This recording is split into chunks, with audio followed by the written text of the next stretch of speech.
Burgos Felix Skinner nació el 20 de marzo de 1904 en la ciudad ferroviaria de Pensilvania. Se le llamó Burgos por el nombre de su madre soltera.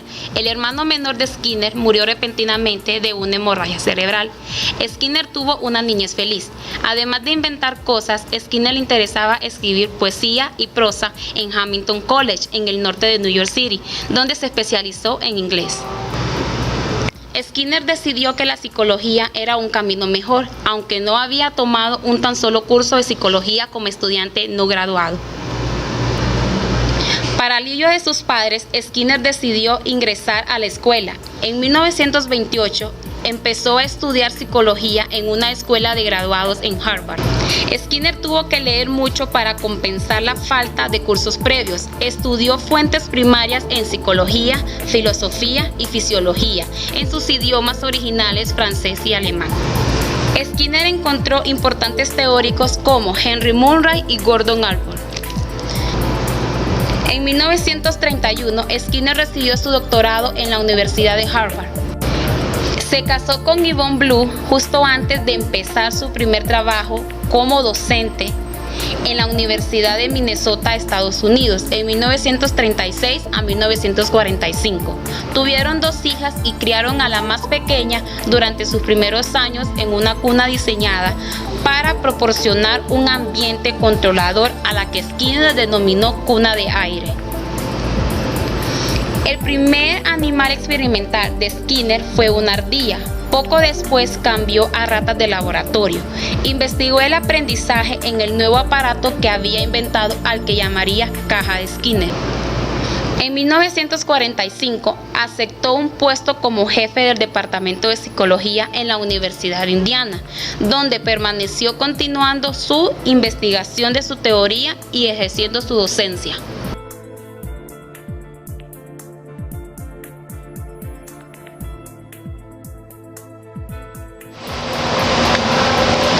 Reforzamiento. La conducta que es adaptativa en un ambiente determinado. Para Skinner, corresponde a lo que llamamos recompensa. Esto quiere decir reforzar al niño estimulándolo para que haga sus tareas y estudie. Un ejemplo de ellos es dándole confites o puntos extras para estimularlos. Reforzadores primarios, reforzadores que no son aprendidos, es innato. Reforzadores secundarios, son aquellos que son aprendidos, como el dinero y el elogio. Un ejemplo de ellos es decirle a los niños que terminen sus tareas y a cambio se les dará dinero. Reforzadores positivos, es cualquier estímulo cuya representación fortalece la conducta del niño. No todos los niños responden de la misma manera a una consecuencia ambiental de su acción. El mismo elogio no se considera reforzador si no se incrementa la frecuencia de la conducta. Algunos niños pueden preferir que el maestro no centre en ellos su atención. Y mediante la observación podemos determinar si un reforzador es positivo para ellos.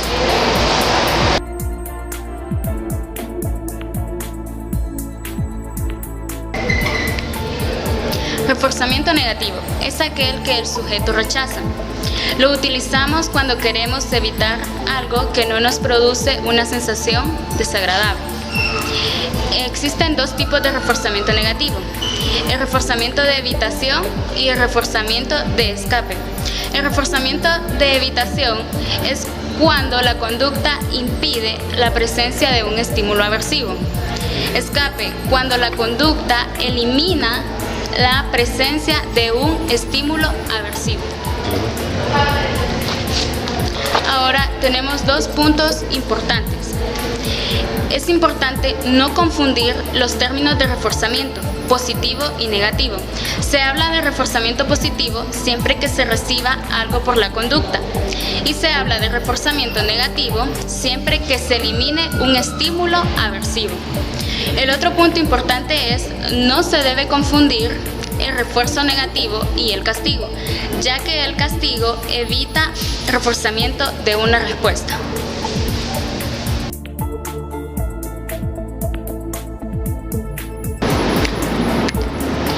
El castigo es cualquier consecuencia consecuencia que disminuye la posibilidad de que se repita una conducta en particular.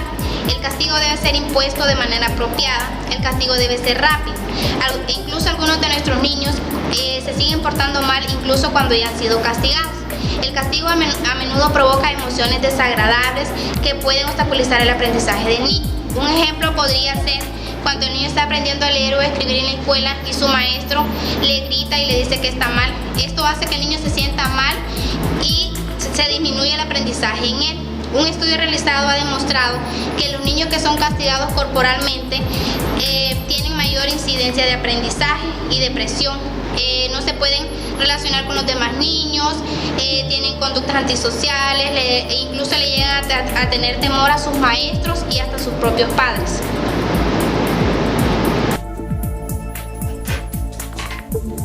Antonio, ¿qué haces? ¿No estás estudiando? Lo he estudiado. Pero si ni siquiera has estudiado una hora, si no vas a probar, ¿eh? Mira, vamos a hacer un trato. ¿A que no te gusta nada tirar a la basura?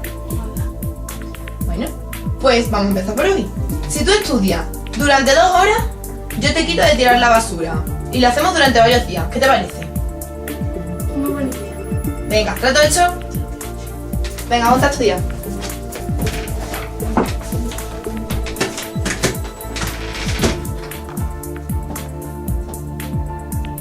Dos horas después. Antonio, estás estudiando. Ya han pasado las 2 horas. Voy a tirar la basura, ¿vale?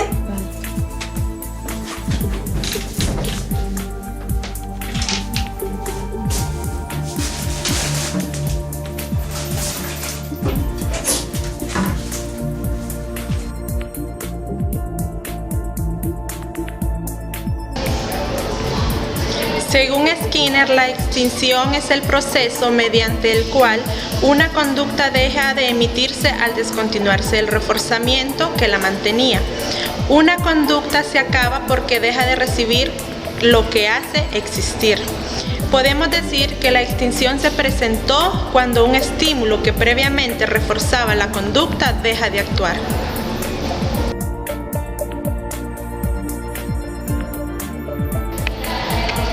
Según Skinner, el moldeamiento es una estrategia psicológica con la cual se pretende aumentar la frecuencia de conducta en los individuos que no la realizan o que no la hacen con frecuencia como se debería hacer. Skinner propone que se debe incrementar lo que es reforzamiento y reforzamiento negativo y disminuir lo que es extinción y castigo.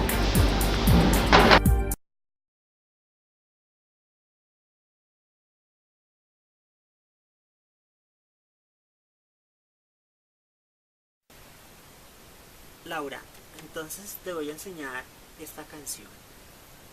Pon cuidado.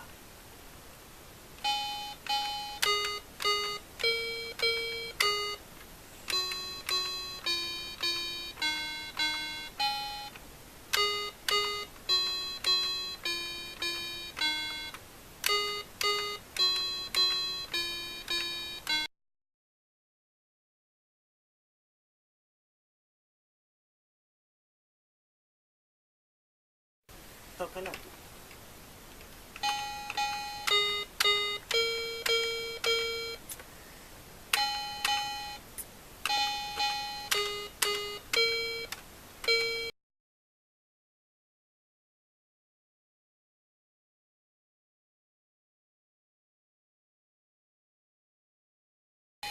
Bueno, entonces no te preocupes. Te voy a ir a enseñar la canción poco a poco. Entonces, pon cuidado donde yo pongo el dedo y cómo suena la nota.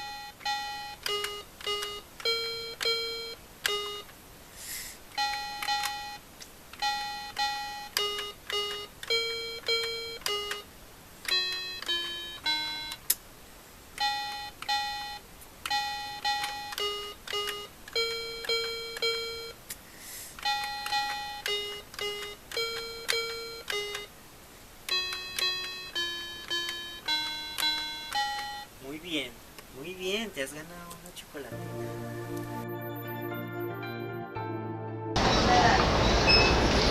Para Skinner, mediante el encadenamiento es posible establecer secuencias complejas de conducta operante. a través del uso del condicionamiento, el cual es un tipo de aprendizaje donde las conductas son emitidas para obtener recompensas o evitar castigos. Por ejemplo, el estudio efectivo empieza cuando se entra en la biblioteca, proporcionando un ambiente tranquilo y lleno de libros que hace más probable la siguiente respuesta: abrir el libro. Ver el libro abierto estimula la lectura y la toma de notas. El ejemplo anterior es una serie compleja de respuestas. Al encadenar patrones de conducta, la gente aprende conductas adaptativas que les permite ajustarse al mundo que los rodea y tener la capacidad para controlar la propia conducta, es decir, el autocontrol.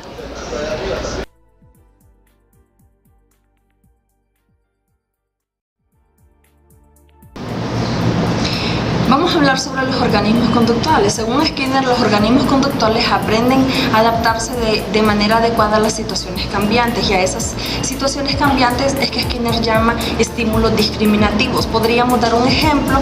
En nuestra rutina diaria nosotros cada semana o cada 15 días vamos al supermercado a hacer nuestras compras y lo hacemos como parte de nuestra rutina. Pero un estímulo discriminativo podría ser una oferta. Cuando nosotros nos damos cuenta que hay una oferta en el supermercado, hacemos una excepción de nuestra rutina y vamos y adquirimos los productos que son de nuestro beneficio por un mejor precio. A eso es lo que Skinner llama estímulo discriminativo. Él hizo un experimento con un grupo de palomas que puso en una habitación. Él encendió la luz y roció semillas, y las palomas picoteaban y consumían las semillas. Entonces él en otro momento volvió a poner el mismo grupo de palomas con la luz apagada. Él roció las semillas y las palomas picoteaban, pero no podían ingerir las semillas porque no las podían ver en ese momento. Entonces podríamos decir que ese estímulo discriminativo que Skinner mencionaba en ese experimento se refería a la luz. A eso es lo que nosotros llamamos estímulos discriminativos, en los cuales nosotros aprendemos a usar como organismos conductuales.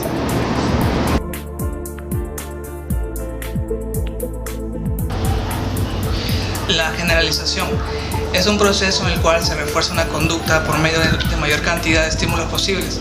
Por ejemplo, se ha enseñado a un niño a decir buenos días a su padre.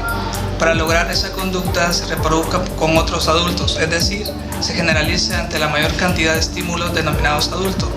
Basta con reforzar sistemáticamente la respuesta buenos días cada vez que se emita ante cualquier adulto.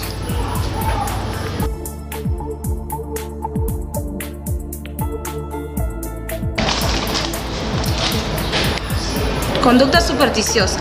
En los estudios de laboratorio, el reforzamiento es determinado por un experimentador y las contingencias de reforzamiento se controlan cuidadosamente. Los seres humanos vivimos en una situación mucho menos controlada, por lo que es indispensable preguntar si el reforzamiento, que no es sistemático, tiene algún impacto en la conducta de nosotros. Entonces, dice que el estudio de Skinner de lo que él denominó conducta supersticiosa deja claro que los principios de la conducta o del conductismo que se aplican incluso en ausencia de un experimentador se planifiquen y se controlan. Skinner colocó a 8 palomas en cajas de Skinner. Estas estaban programadas para entregar reforzamiento en momentos aleatorios o de manera no contingente a la conducta del organismo. Los reforzamientos entregados de esta manera influyeron en la conducta, pero de manera que variaron de una paloma a otra, a la siguiente, podríamos decir. 6 de estas palomas desarrollaron supersticiones extrañas, pero consistentes en una giraba repetidamente en círculos, otra dice que balanceaba su cabeza y la tercera dice que picoteaba repetidamente. De acuerdo con Skinner, cualquier cosa que estuviera haciendo la paloma en el momento cuando se presentó el reforzamiento se volvió más frecuente. En cuanto a esto, hay un largo camino de aprendizaje entre las palomas y entre el ser humano. Pero en principio el trabajo de Skinner sugiere que incluso el reforzamiento aleatorio puede producir diferencia en la personalidad. Otras sugerencias las podemos encontrar en su extensión de trabajo sobre los programas de reforzamiento.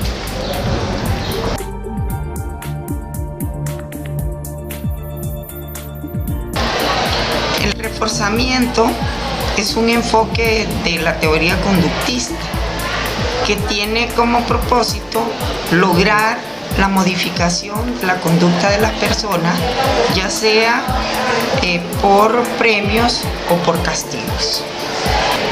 Como todos los enfoques de psicología son más efectivos en ciertas condiciones que en otras, yo diría básicamente que este tipo de aplicación puede resultar en todas esas situaciones del trabajo, en esas manifestaciones de la gente en la cual necesita hacer una intervención para reforzar conductas positivas que mejoren el desempeño.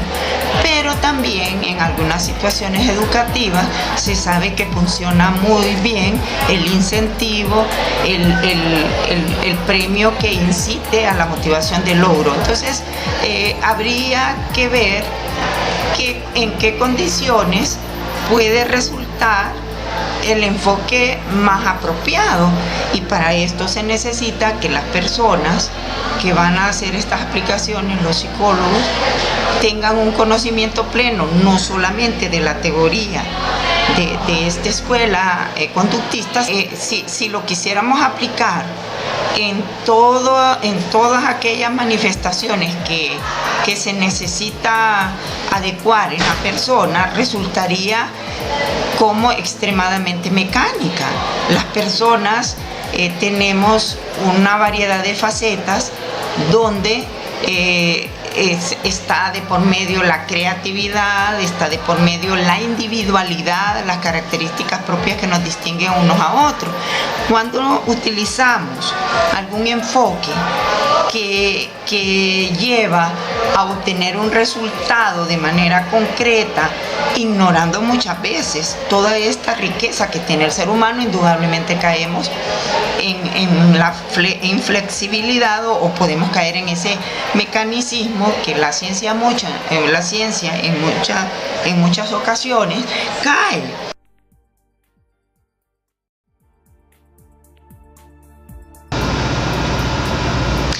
En conclusión, Skinner propuso una teoría conductual radical del comportamiento individual en términos de los determinantes ambientales.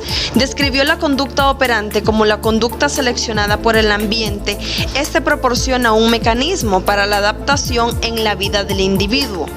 Su teoría del condicionamiento operante describe la adquisición de conductas por medio del reforzamiento y su eliminación a través de la extinción y el castigo.